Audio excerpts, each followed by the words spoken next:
From the heart of Philly, this is CBS News Philadelphia. Potentially historic vote expected today as Philadelphia City Council decides whether to give its final approval for a new Sixers arena. Coming up next, how many votes are needed for the bills to pass? And you can't make this up. A twerking porch pirate's reaction after realizing his antics are now circulating on social media. Grab the shades and layer up. It will be a cold and sunny day. Plus, Kate is tracking our next weather maker when we could see some snow.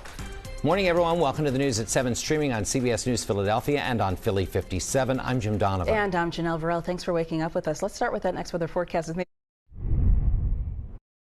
Big changes on the way for sure. We may even see a little snow flying across the area tomorrow evening or tomorrow night, especially the farther north and west you go. Today, though, we are just seeing the rain from last night clear out. Skies are clearing, but a chilly, brisk northwest wind is picking up. And this is phase one of the two-phase cool down we've been talking about this week. A stronger push of Arctic air moves in for the weekend, and that is just coming into the northern plains today. You can see the snow near Minneapolis.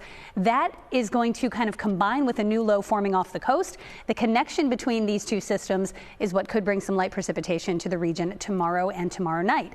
Today is just kind of a colder day, but we're just back to normal. We've been above average the past couple of days.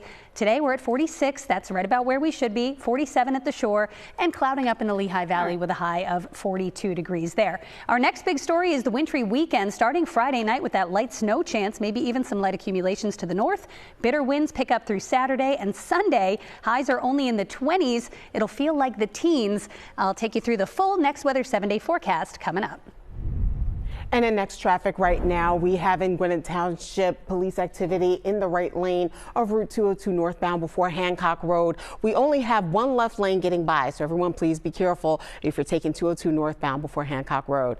309 at Stump Road, nice light volume right now. Not that many cars out there on the road, so you can have plenty of time and no road work or accidents or incidents right now on 309 at Stump Road.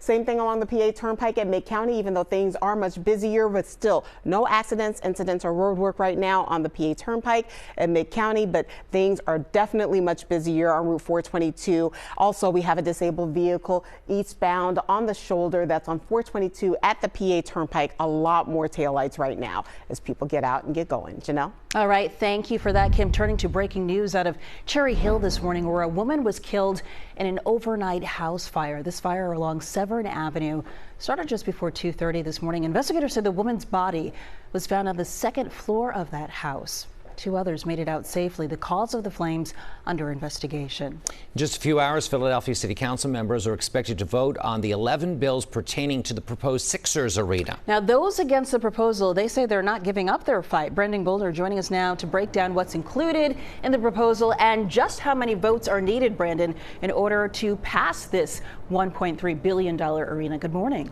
Good morning, Janelle and Jim. That council meeting will start at 10 a.m. today.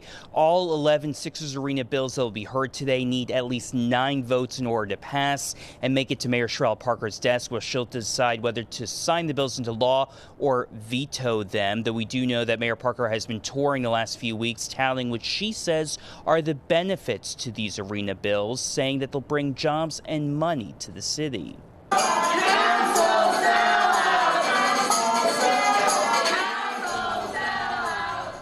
Despite the very loud protests, last Thursday, council members passed legislation needed to push the arena proposal forward. The deal included $60 million in the community benefits agreement. Mayor Sherrell Parker threw in an extra $20 million to be used exclusively for affordable housing in Chinatown. 76th Place would sit on Market Street between 10th and 11th Streets on the edge of Chinatown. At that Thursday night, those against the arena drove cars around City Hall to create traffic, something they say will be a major issue if the arena is built.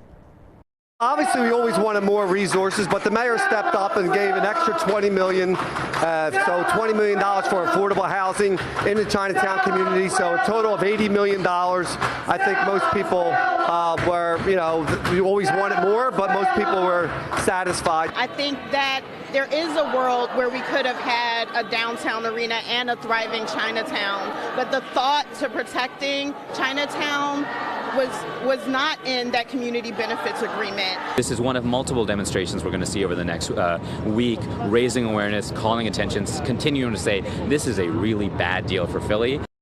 Again, this morning's meeting is open to the public, starts at 10 a.m. We will have a crew there, and we will bring you the latest updates from that meeting on our streaming channel and the CBS News app. Back to you all. Thank you very much, Brandon. Appreciate it. Also happening today, 17-year-old Zayed Jones will be sentenced in the 2022 shooting death of 14-year-old Nicholas Elizalde.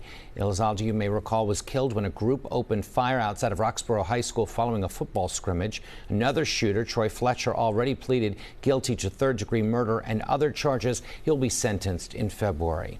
A 20-year-old is now charged with murder in the death of a Philadelphia student who was killed while he was walking to school last year. Yesterday, Philadelphia police and the district attorney's office announced the arrest of Tamir Cole in the death of Devin Whedon. Whedon, who was 15 at the time, was killed while on his way to Simon Gratz High School last March. Police believe 4 people walked up behind the teenager to rob him. A struggle ensued and Whedon was shot. We spoke with Whedon's father about the arrest.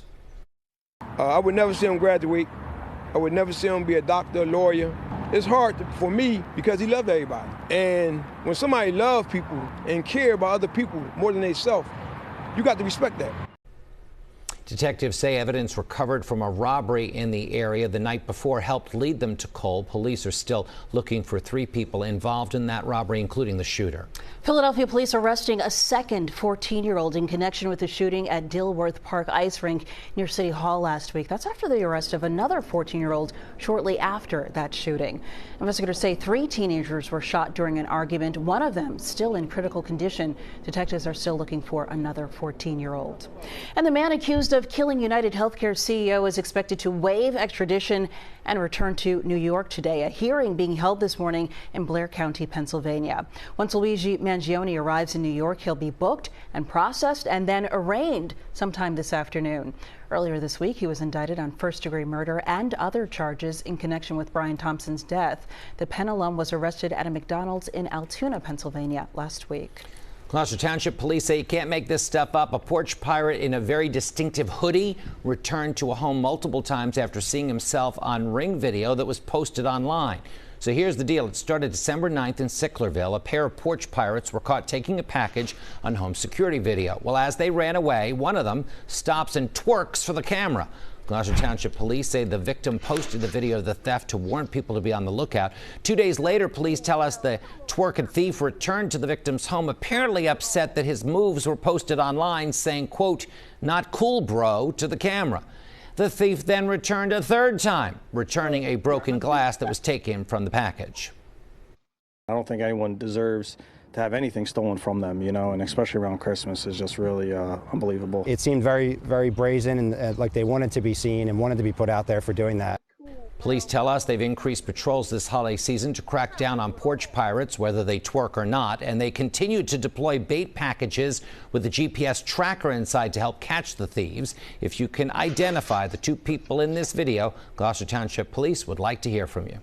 Gloucester Township Police also need your help finding 4 people who they say stole more than $2,000 worth of toys and merchandise from a Target on Berlin Cross Keys Road. They were spotted leaving the store with carts of stolen goods in broad daylight. The federal government could be heading for a shutdown ahead of the holidays after a last-minute spending deal collapsed yesterday. That measure, which included billions of dollars in funding for disaster aid, was opposed by President-elect Trump. CBS News correspondent Jared Hill has more on where things stand now. Jim and Janelle, lawmakers are back on the Hill this morning trying to hammer out a deal to keep the government open and paychecks and benefits going after plans collapsed quickly yesterday. Capitol Hill in chaos as lawmakers huddle in closed-door meetings, hoping to avert a government shutdown at the end of the week. We're in the middle of these negotiations, but I think we'll be able to solve some problems here. Earlier yesterday, Congress seemed poised to pass a 1,500-page bipartisan spending measure to fund the federal government through mid-March. It included billions of dollars in disaster and farm aid and the first pay raise for members of Congress since 2009. Then, tech billionaire and close Trump ally Elon Musk weighed in on social media, calling it pork and pushing lawmakers to kill the bill, even suggesting members who support it should be voted out of office. President-elect Donald Trump also came out against the bill, saying a clean measure should be passed without what he called Democrat giveaways. As a Republican, why would I want to carry the water for a Democrat bill? Later, House Republicans declared the bill dead. A comment that by one person that triggers this kind of result it doesn't bode well for the new Congress or the new administration. Congressional Democrats are blaming Republicans. House Republicans will now own any harm that is visited upon the American people. In a statement, the White House warned that a shutdown would harm Americans who rely on basic services like Social Security, adding, "A deal is a deal. Republicans should keep their word." President-elect Trump wants the bill to include raising or at least suspending the debt ceiling while President Biden is still in office instead of bringing this fight into his term. Meanwhile, sources are saying that federal agencies have been told to start discussing shutdown procedures with their employees today. Jared Hill, CBS News, Philadelphia. Chester County homeowners will see an increase in their property tax bill starting next year. The Chester County government passed the tax hike with a 2-to-1 vote. Property taxes will now go up by 13.4% for a property assessed at $169,700. That's about a $104 increase. The increase applies to only the portion of property taxes claimed by the county. That's generally the smallest part of a homeowner's tax bill.